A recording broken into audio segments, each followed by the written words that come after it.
यूहन्ना की अंजील बाब नंबर 10 चरवाहे की तमसील। मैं तुमसे सच कहता हूँ कि जो कोई दरवाजा से भेड़ खाना में दाखिल नहीं होता बल्कि और किसी तरफ से चढ़ जाता है वो चोर और डाकू है, लेकिन जो दरवाजा से दाखिल होता है वो भेड़ों का चरवाहा है। उसके लिए दरबान दरवाजा खोल देता है और भेड़ें उसकी आवाज सुनती हैं और वो अपनी भेड़ों को नाम बनाम बुला कर बाहर ले जाता है। जब वो अपनी सब भेड़ों को बाहर निकाल चुकता है तो उनके आगे आगे चलता है और भेड़ें उसके पीछे पीछे हो लेती हैं, क्योंकि वो उसकी आवाज पहचानती हैं। मगर वो गैर शख्स के पीछे ना जाएंगी बल्कि उससे भागेगी, क्योंकि गैरों की आवाज नहीं पहचानती।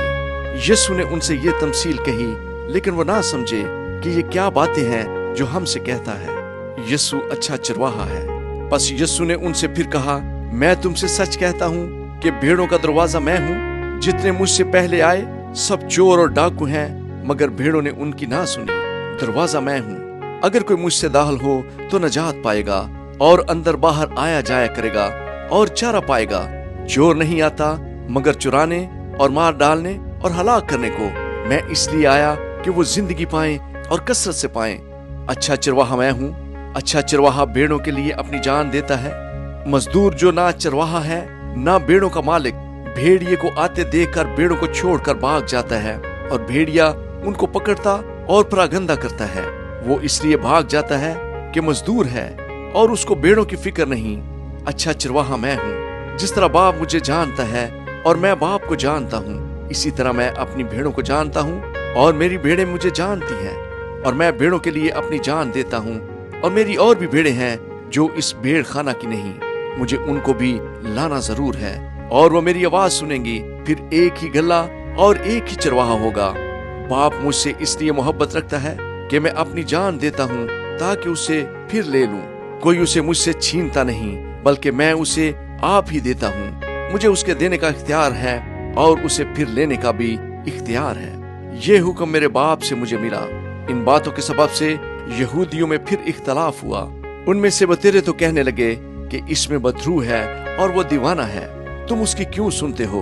औरों ने कहा, ये ऐसे शख्स की बातें नहीं जिसमें बदरू हो। क्या बदरू अंधों की आंखें खोल सकती है? यीशु को रद्द किया जाता है।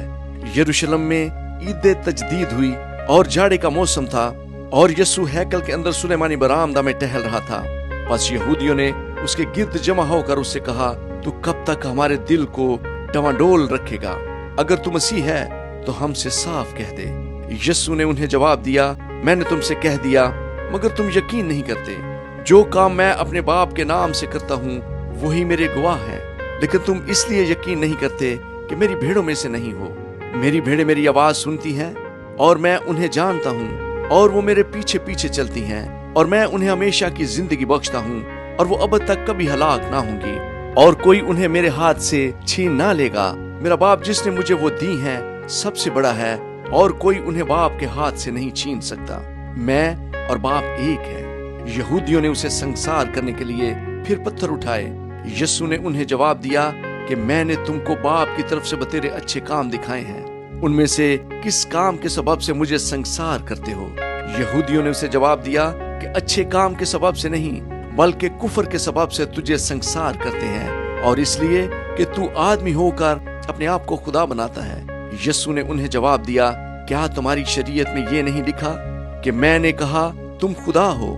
जबकि उसने उन्हें खुदा कहा जिनके पास खुदा का कलाम आया और किताब मुकद्दस का बातिल होना मुमकिन नहीं। आया तुम उस शख्स से जिसे बाप ने मुकद्दस करके दुनिया में भेजा कहते हो कि तू कुफर बकता है, इसलिए कि मैंने कहा मैं खुदा का बेटा हूँ। अगर मैं अपने बाप के काम नहीं करता तो मेरा यकीन ना करो, लेकिन अगर मैं करता हूँ तो गो मेरा यकीन ना करो, मगर उन कामों का तो यकीन करो ताकि तुम जानो और समझो कि बाप मुझ में है और मैं बाप में। उन्होंने फिर उसे पकड़ने की कोशिश की, लेकिन वो उनके हाथ से निकल गया। वो फिर यरदन के पार उस जगह चला गया जहाँ यूहन्ना पहले बपतिस्मा दिया करता था और वहीं रहा। और बतेरे उसके पास आए और कहते थे कि यूहन्ना ने कोई मौजज़ा नहीं दिखाया, मगर जो कुछ यूहन्ना ने उसके हक में कहा था वो सच था। और वहां बतेरे उस पर ईमान लाए। आमीन।